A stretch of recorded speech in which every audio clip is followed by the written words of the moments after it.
네, 반갑습니다. 무료 채굴 코인 탐사대입니다. 어, 제가 그 가상화폐 채굴 관련해서 영상을 많이 올리고 있는데, 이제 11월부터는 좀 많이 올릴 겁니다. 지금도 많이 올리고 있고요. 그런데 지금 그 웬만하면 이 영상 올리면서 정부 얘기는 웬만하면 하지 말자라고 이제 다짐을 했었는데, 좀 속상하네요. 말을 안 할 수가 없을 것 같습니다. 자, 2022년도에 되면, 내년이 되면 가상자산 이제 세금 현실화가 될 것 같습니다.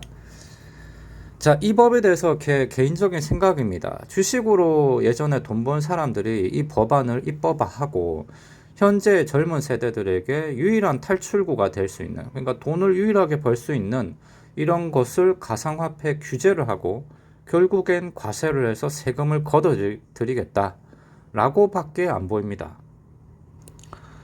21년 4월 달에, 암호화폐, 정부에서 이제 암호화폐, 가상화폐로 이제 불렸죠. 그 당시에는.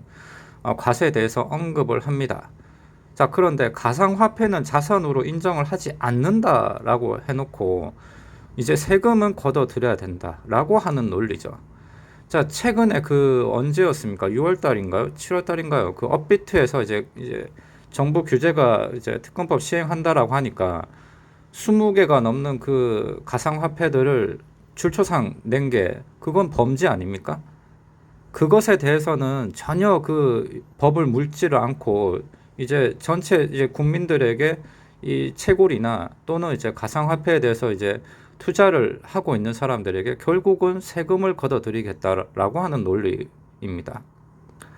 물론 그 해당 법에 대해서 뭐 국민이니까 뭐 따르긴 따라야죠. 그런데 이러한 법안이 만들어지기 전에 뭐 이제 불법적인 투자나 시세를 가지고 조정하는 그런 불법적인 것을 먼저 그런 근본 대안을 만들고 법을 잡고 나서 그 다음에 이제 안정화가 되면 이런 것들도 이제 후속화가 돼야 되는 게 아닌가 이렇게 생각을 했는데, 아니 무턱대고 그냥 뭐 세금을 걷어들여야 된다라는 원칙으로 밖에 안 보이니까 좀 답답합니다. 자, 21년 5월 달에 저 국민청원 게시판에 등장을 하죠. 그 은성수 금융위원장에 대해서 자진 사퇴 촉구에 관련해서 이제 그 청원 게시판 올라옵니다. 이때 기억으로는 하루 만에 뭐 한 10만 명인가 바로 돌파했던 기억이 납니다. 자, 그리고 9월 26일 날에 이제 2022년도 1월에 이제 그냥 이제 과세 우리 진행하겠다라고 홍남기 이제 부총리가 발표를 합니다.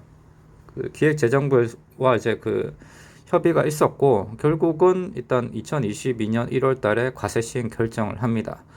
자, 이날 홍남기 경제부총리가 한 말 중에 좀 유명한 말이 소득이 있는 곳에 세금을 매기는 게 조세 원칙입니다. 라고 되어 있습니다. 자, 21년 10월, 현재 오늘 날짜로 이제 가상화폐 과세 유예 카드를 꺼내 들고 나왔죠. 자, 2개월 후에 이제 곧 시행을 하는 것에 대해서 이제 유예 기간을 좀 2023년이나 2024년 거기로 이제 인프라를 먼저 구축하고 이제 법안을 먼저 안정화를 시켜고 나서 이제 해야 된다라고 하는 논리인데, 어떻게 됐건 결국은 시행을 하겠다라는 거 아닙니까? 자, 정부 여당에서 먼저 이제 민주당에서 먼저 이렇게 들고 나왔죠. 과세에 대해서 정부와 정부 여당에서. 자, 그러니 이제 반발이 이제 2030 세대들의 반발이 심하니 자, 이것을 누그러뜨려야 되겠다라고 해서 하는 시행이지 이것을 안 하겠다라고 하는 건 아니지 않습니까? 자, 2022년 1월이 되면 자, 250만 원 이상이 이제 차입금이 이제 수익금이 발생을 하면 과세를 하겠다라는 게 이제 기본입니다. 예를 들어서 제가 뭐 그 가상 자산을 이제 채굴을 해서 만약에 400만 원 정도의 수익을 냈다라고 하면 250만 원까지는 과세 대상이 아니니 249만 원이겠죠. 그럼 그 이후부터는 이제 수익을 난 것으로 차익 수익이 난 것으로 보고 거기에 대해서 20%를 과세하겠다. 자, 그러면 이제 30만 원을 돈을 내야 된다라는 겁니다. 만약에 이게 시행이 되면 2022년 1월 1일부터 12월 31일까지 발생된 금액이 250만 원 넘으면 과세를 할 수밖에 없고 2023년 5월 1일부터 5월 31일까지 과세 신고서를 제출을 해야 됩니다. 자, 그런데 그 무탐님 같은 경우는 투자를 하지 않고 그 이제 무료 채굴만 하지 않습니까? 이 해당이 안 되는 거 아닙니까? 라고 질문하실 수도 있는데요.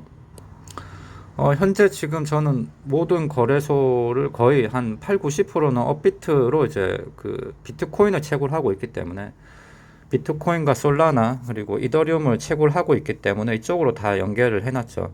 근데 그 다른 이제 그 솔라나 같은 경우는 이제 빗썸으로 이제 넣어놨기 때문에 이 금액은 그냥 거의 비트코인과 이더리움 이제 채굴 금액이라고 봐야 되고요. 나머지는 각 거래소에 흩어져 있단 말이죠. 자, 그러면 현재 지금 이게 이제 벌어들인 수익이 이제 금액이 올라서 80만 원 가까이가 되긴 했지만 나중에 언젠가는 250만 원은 이제 넘을 거란 말이죠. 이제 겨우 이제 4개월을 채굴을 했으니까. 자, 그렇게 되면은 가상화폐를 채굴한 사람들은 세금을 매기는가? 자, 정부의 기본적인 지금까지 확정된 바는 이제 가상화폐 채굴 또한 어떤 투자를 했기 때문에 그 투자 순수익을 빼고 난 나머지에 대해서 부과를 한다라고 하는 겁니다. 그러니까 만약에 제가 250만 원 수익을 나긴 했지만 이 가상화폐 채굴하기 위해서 채굴기를 만약 400만 원 주고 샀다. 그러면 마이너스 금액이 되기 때문에 돈 낼 필요는 없겠죠. 그러나 기존에 있는 PC를 가지고 채굴을 한 제 경우에 같은 경우라면 이거는 돈을 내야 될 판입니다. 그러니까 답답한 노릇이죠. 자, 어찌되었건 뭐 이 나라의 국민이고 또 이 법이 또 시행도 함으로써 긍정적인 효과도 여러 가지가 있을 것으로는 압니다. 그런데 참 이 돈을 쓸 줄 모르는 이 코로나 시기에 돈은 자영업자들이 이렇게 줄초상을 나고 있고 그렇게 어려운 시기에 모아둔 돈을 풀어서 제대로 쓸 방법은 모르고 세금을 오히려 더 걷어들인다라고 하는 이런 방침에 조금 뭔가 괴리감을 느낍니다. 웬만하면 정치 발언은 안 하려고 했는데 뭐 좀 섞인 것에 대해서는 죄송합니다. 제 개인적인 생각이니까 양해해 주시길 바랍니다. 영상 시청 감사합니다.